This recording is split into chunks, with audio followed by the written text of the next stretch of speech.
Hey everybody, welcome to a video about leg training and injury prevention.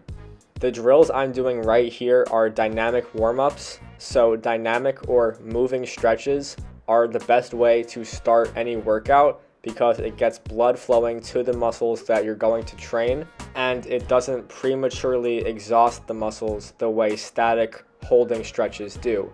So I'm doing about 5 stretches on each leg, back and forth between these cones. Knee hugs warm up the glute and hamstrings. You already saw tin soldiers do the same thing. Scoops warm up the calves, and quad pulls warm up the quads and the hips. This drill warms up the hips. The hip abductors rotate your hip out laterally. The hip adductors move the hips in. Next, warming up the calves and ankles. Walking on your toes and your heels is a great way to warm up the tibialis and the calf muscles. High knees, the fastest drill I'm doing, really warms up the hips and the butt especially. And butt kicks warm up the quads and the knees. Both of these drills simulate running and get blood flowing to your lower body. Last warm-up drill, a squat pulse. I like to do this to get my knees prepped to actually load weight, 15 reps or so, just to get through the mechanics. Alright, finally moving into the workout. The workout is going to focus on explosive movements first, and then some more strength training. So for jump training, vertical explosivity, I'm trying to get as high as I can on every single rep. That's why the volume is kind of low. 4 sets of 3 reps with a full 1.5 to 2 minute recovery in between. And this is a good thing to do at the beginning of the workout when you have all of your energy, so you can really push to get as high as you possibly can. Moving on to a lateral shuffle. This is why it's a good thing I found these cones. Doing a lateral shuffle will really strengthen your butt, hips, and quad muscles. The goal is to stay low and fast. So if you can keep your center of gravity low to the ground, you can probably move faster, and the goal I'm trying to keep is to be as fast as I can consistently between these cones. Doing sets of 10 does make that pretty hard. Moving on to the strength portion, individual training of each leg. Lunges are the best way to do that, but the variation of lunge I'm doing here is something that is really invaluable.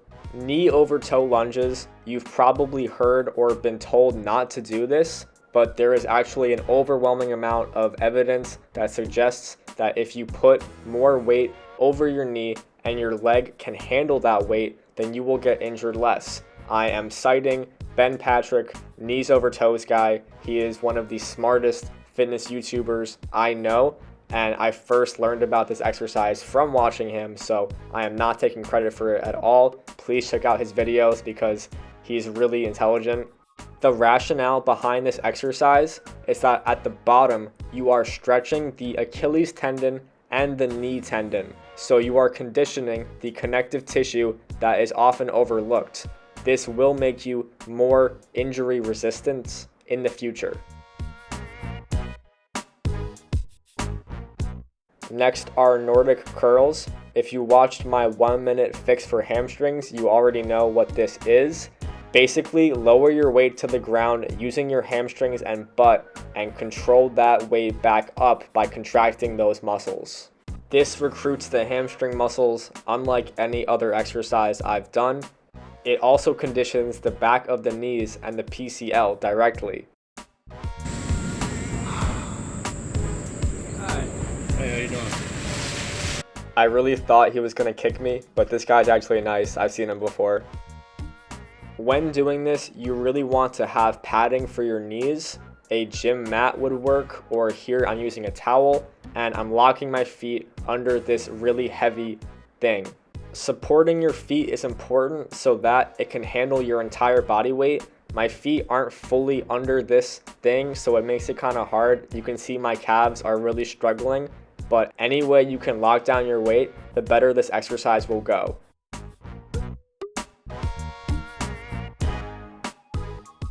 And the last real exercise I did was a new one to me. I have never done this before. They are called reverse Nordics or human knee extensions. Either way, they are brutal, and I'm going to walk through why I did it and what I learned doing this the first time around.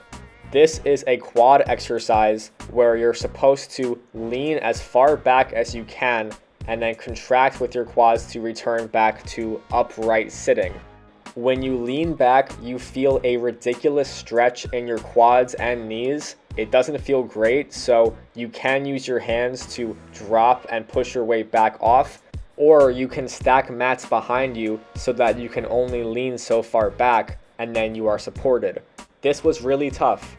It hurt during it hurt the day after. I felt weak and unflexible doing it at all. But I'm glad I tried it because now I have this as a weapon in my fitness arsenal, and I will get better at it as I keep working on it. And finally, one hip bridge hold for time. This isometric exercise, as you know, I love doing isometric exercises to finish my workouts. So holding this for, I think it was 2 minutes, was a great way to finish. And after that, I just did some cool down stretches to relieve the tension that was killing my legs. That's it. I hope you enjoyed the leg workout. I hope it gave you new things to try. And I'll see you with a new video next week. So take care.